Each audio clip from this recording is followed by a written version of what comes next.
If you live anywhere east of the Mississippi, step outside right now and look at your roses. Look at your grapevines. Look at your Japanese maples, your linden trees, your crab apples. If you see a single metallic green and copper beetle sitting on a leaf chewing holes, your 2-week window just started.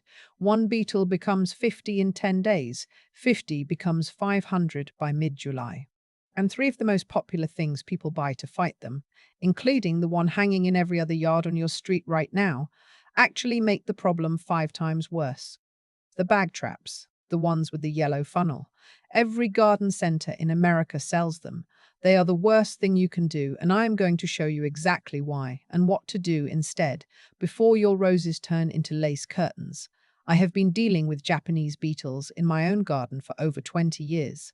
The first 5 of those years, I did everything wrong. I sprayed, I hung the traps, I watched my roses get skeletonized anyway, and could not figure out why the beetles seemed worse every summer, despite all the money I was throwing at the problem. It took me those 5 years to understand something that changed my entire approach. Japanese beetles are not a garden pest. They are a property pest. And the reason most people lose the fight is that they're only fighting half of it. Everything I am about to walk you through, all 5 solutions that actually work, and all 3 things that make the problem worse, comes from 2 decades of testing this in my own yard, on my own roses, in my own lawn. My husband watched me try every product on the shelf before I figured out that the answer was not on the shelf at all. It was in the soil. By the time we finish, you will know exactly what to do this week, what to apply this summer, and what to stop doing immediately. Here is what makes Japanese beetles different from every other pest you will deal with in a garden. They are not like aphids that camp on one plant. They are not like caterpillars that hatch on one host and eat until they pupate. Japanese beetles do 2 things that no other common garden pest does, and until you understand both of them, nothing you try will work for more than a few days. First, they feed in groups. When a single beetle lands on your rose bush and starts chewing a leaf, it releases aggregation pheromones, chemical signals that drift on the air and tell every other Japanese beetle within a quarter mile that food is here. One beetle becomes 10, 10 becomes 100. All on the same plant, all in one afternoon. I have watched a rose bush go from 3 beetles at 8 in the morning to 40 by noon. That is not an exaggeration. That is a Tuesday in July. Second, and this is the part almost nobody thinks about, the females are laying eggs in your lawn. Not in the garden, not in the mulch, in the grass. The larvae are the white grubs you find when you dig up a patch of turf in September. Those grubs feed on grass roots all fall, burrow deep for winter, come back up in spring, and pupate into adult beetles the following June. Your lawn is a beetle factory, and every summer you do not address it, the factory gets bigger. You are fighting 2 battlefields, the adults eating your plants above ground and the larvae destroying your lawn below ground. Most people only fight the adults. That is why the beetles come back every single year, often worse than the year before. Everything I'm about to show you, all 5 solutions, only works if you understand which battlefield each one fights on. And the one that works for 15 years with a single application is coming up at number 3. Let me start with what you can do right now, this week. Today, if the beetles have already appeared in your area, hand picking. I know how that sounds. It sounds like the suggestion your grandmother would make when you asked about pest control, but it is the single most effective thing you can do during the first week of emergence. And the reason comes back to those pheromones. Right now, late June into early July, depending on your location, the first adults are crawling out of the soil. There are not many yet. Maybe a dozen on your roses, a handful on the linden tree. This is your window. The early arrivals have not yet released enough pheromones to call in the swarm. If you remove them now, the signal never builds. Fill a bucket with soapy water, a few drops of dish soap in 2 inches of water. Walk your garden in the morning when it is still cool. Before 8 or 9 o'clock, Japanese beetles are sluggish in cool air. They do not fly. They curl into a ball when disturbed and drop straight down. Hold the bucket under the leaf, tap the branch, and they fall right in. The soap breaks the surface tension of the water, so they sink and drown in seconds. 10 minutes every morning for the first 2 weeks of emergence removes the early arrivals before they call in reinforcements. A friend of mine was skeptical about this. She thought it was too simple, too slow. She did it faithfully for 12 mornings last June. By mid-July, while her neighbor's roses across the street were being shredded, hers had minor damage. Minor. The same variety of rose, the same sun exposure, 20 feet apart. The difference was that she broke the pheromone chain early. She intercepted the scouts before the army got the signal. Miss that first 2 week window and handpicking becomes a losing battle. Once the aggregation pheromones have been broadcasting for a week, beetles arrive from surrounding yards, from down the block, from open fields. You cannot hand pick your way out of an established swarm. This only works early. So start now. That is your above ground first response covered. Immediate, free, and effective if you do it this week. But hand picking only removes the beetles you can reach. What about the plants you cannot patrol every morning? The second tool is neem oil, and it works differently than most people expect. Neem oil does not kill Japanese beetles on contact. If you spray it directly on a beetle, the beetle will sit there looking at you. What neem oil does is make the leaves taste so bad that beetles stop eating and leave. It is a feeding deterrent. Spray it on your most valuable plants, your roses, your Japanese maples, your fruit trees, your grapevines, in the evening when bees are not active. Coat both the tops and undersides of leaves. Reapply every 7 to 10 days and after any rain. The beetles land, they take one bite, and they leave. They are still alive. They're still in the neighborhood, but they are not eating your roses. You are making your plants unappetizing to the swarm, while other strategies handle the population itself. I spray neem oil on my climbing roses and my 2 Japanese maples, starting the last week of June every year. The beetles land on them, taste the neem, and move to untreated plants elsewhere. My neighbor's untreated birch tree takes the hit instead. I'm not proud of that, but I am honest about it. And here is why the shift from hand-picking to neem matters. Hand-picking removes individual beetles. Neem changes beetle behavior across your entire garden. You have gone from chasing the pest to reshaping how the pest interacts with your property. One is reactive, the other is strategic. Both are above-ground tools. Both are buying time, because neither one solves the actual problem. Now we go underground. This is where everything changes, because this next solution is the only one that permanently breaks the cycle, and it explains why your neighbor's beetles keep showing up in your yard. Milky Spore. This is a naturally occurring soil bacterium, Bacillus pupillae, and it does one thing. It kills Japanese beetle grubs in the soil. You apply it to your lawn once. A tablespoon every 4 feet in a grid pattern across your turf. Water it in, and then you wait. The milky spore multiplies on its own as it infects grubs. Each grub that dies releases billions of new spores into the surrounding soil. It takes 2 to 3 years to fully establish. That is the honest timeline. But once established, milky spore persists in the soil for 15 to 20 years without reapplication. One afternoon of work, one bag of product that costs about $30 to $40, and your lawn stops producing beetles for the next 2 decades. Every grub that dies underground is one less beetle eating your roses next June. You are shutting down the factory. Apply it this summer. The grubs from this year's beetles will hatch in August and start feeding on grass roots in September. The milky spore will be waiting for them. This does not help today or even this year. But by year 3, you will notice fewer beetles. By year 5, dramatically fewer. And the whole time, the milky spore is spreading, strengthening, building a barrier in your soil that lasts until your kids are out of college. Your neighbor's lawn is still producing beetles. Yours is not. That sentence is worth sitting with because it changes the entire way you think about this pest. You are not just protecting your roses, you are turning your property into a dead zone for beetle reproduction. The beetles that visit your garden from now on are tourists from other lawns, not residents of yours. And tourists who hit neem-treated leaves and companion-planted scent barriers do not stay long. Now, what do you do while the milky spore is establishing? You cannot wait 3 years with no underground defense. This is where beneficial nematodes come in, and they serve a completely different tactical role.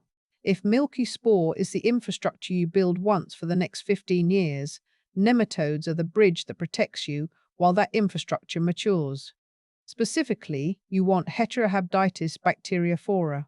That is a mouthful, but any garden supplier that carries beneficial nematodes will know exactly what you are asking for. Apply them to your lawn in late August or early September, when the new grubs are small and feeding close to the soil surface. Water the lawn deeply before application. Apply in the evening because nematodes are sensitive to UV light. Water again after.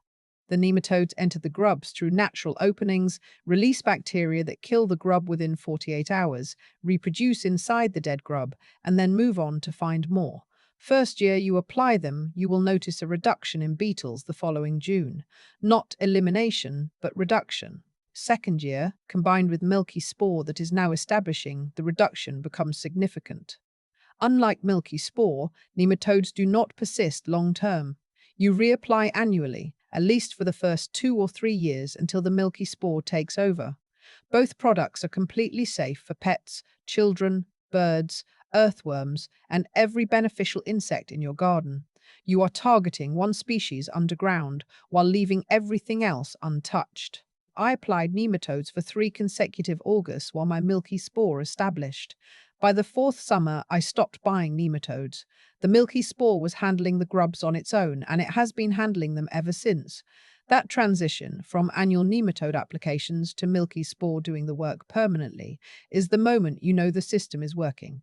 Look, everything I have described so far is either active intervention or biological control underground. The fifth approach is different. It is passive, it is architectural, and it requires zero ongoing effort once the plants are in the ground. Companion planting. Garlic, chives, catnip, and rue planted around your roses and your most targeted plants create a scent barrier that Japanese beetles prefer to avoid. This is not a primary defense. If you have a heavy infestation and companion plants are all you have, the beetles will push through the scent and eat anyway.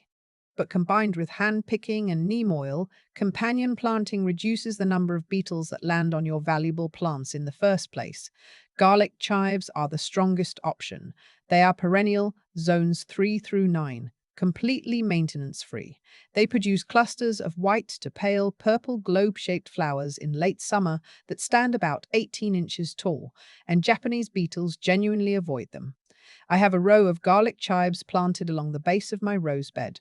They fill in thickly, they bloom when the beetles are at their worst in July and August, and they add a scent layer that makes the roses less attractive to beetles, already deterred by neem oil.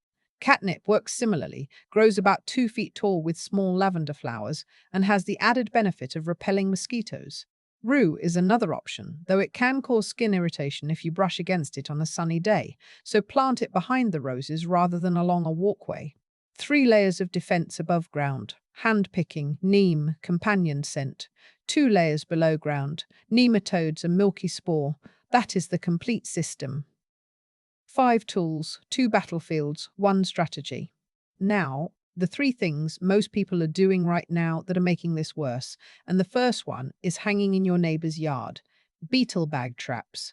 The yellow funnel traps you can buy at every hardware store, every garden center, every big box retailer in the country. They use a synthetic version of the aggregation pheromone, sometimes combined with a floral lure, to attract beetles into a bag where they get trapped and die. The problem is not that they do not catch beetles. They catch hundreds. You empty the bag and it is full of dead beetles and you feel like you are winning. You are not winning. Studies from the University of Kentucky and multiple state extension services confirm the same finding. Bag traps attract 5 to 10 times more beetles to your property than they actually catch. The pheromone lure pulls beetles from neighboring yards, from down the street, from hundreds of feet away. They converge on your property. Many of them do not find the trap. They land on your plants instead. Your roses, your grapevines, your Japanese maples, everything near the trap gets destroyed worse than if you had done nothing. The trap catches 1,000 beetles, and you think it is working, but the thousands it attracted are eating your garden. A woman 2 streets over from me hung 2 bag traps in her backyard 3 summers ago. She could not understand why her garden was worse than ever. I walked her property and counted beetles. Her rose bushes, which were 15 feet from the nearest trap, had more beetles on them than any untreated roses I had seen that year. The traps were acting as a beacon, pulling in beetles from the entire block and depositing them in her garden. She took the traps down. The following summer, with no other changes, she had fewer beetles than any of her neighbors who were still running traps. If your neighbor has a bag trap, your yard is collateral damage. The only scenario where traps might help is if you place them at least 50 feet away from any garden plants at the far edge of your property, downwind. Almost nobody has the space to do this correctly. Skip them entirely. The second thing that makes the problem worse, and the damage here goes far beyond beetles, is broad-spectrum insecticide sprays. Carbaryl, permethrin, the products that say they kill on contact. And they do. You spray your roses with permethrin and every beetle on that plant dies within minutes. It feels decisive. Here is what actually happens. The dead beetles fall to the ground. Birds eat them. The insecticide is now in the birds. Every bee that lands on that treated rose for the next 3 to 5 days absorbs a lethal dose. Every ladybug, every lacewing, every hoverfly, every butterfly. You have killed the beetles and also eliminated the beneficial insects that were controlling your aphids, your scale, your caterpillars, every other pest in your garden. The beetles come back within a week. They fly in from untreated areas. The beneficials do not come back that fast. After 2 or 3 spray cycles through a single summer, you have wiped out your garden's natural pest control system. Now you need to spray for everything. My neighbor across the street sprays permethrin twice a month from July through August. She has done this for 4 years. Her roses still get eaten. She has almost no bees in her garden anymore. She asked me last September why her vegetable plants were not producing, and the answer was that nothing was pollinating them. She had killed everything that flies. You have turned a beetle problem into chemical dependency and then into an ecosystem collapse in your own backyard. The third mistake is doing nothing and hoping the beetles leave on their own. They do not leave. The adults feed for 6 to 8 weeks, late June through mid-August in most areas. Females lay eggs continuously during that entire period. 60 or more eggs per female deposited directly into your lawn. Every week you wait, more eggs go into the turf. More grubs hatch in August, more grubs survive the winter, more beetles emerge next June. The population compounds year over year. Doing nothing this summer means more beetles next summer. Doing nothing next summer means even more the summer after. This is not a pest that has a bad year and disappears. It builds on itself until you break the cycle or lose the garden. The compounding is what separates doing nothing from the bag traps and the sprays. Those two cause active damage. Inaction causes passive damage that accelerates with time. Each year of inaction makes next year's problem harder to solve. Now I want to pull all of this together, because individually, these are tactics, but combined, they are a single strategy. And the strategy maps directly onto those two battlefields. Above ground, you are buying time. Handpicking in the early mornings during the first 2 weeks of emergence. Neem oil on your most valuable plants every 7 to 10 days. Companion planting with garlic chives and catnip to add a passive scent barrier. None of these kill enough beetles to solve the problem permanently. They are not meant to. They protect your plants while the real solution works underground. Below ground, you are breaking the life cycle. Milky Spore applied this summer, one time, establishing over 2 to 3 years and then persisting for 15 to 20. Beneficial nematodes applied each August for the first 2 or 3 years to bridge the gap, while the Milky Spore builds. Together they turn your lawn from a beetle factory into a beetle graveyard. The grubs die in the soil.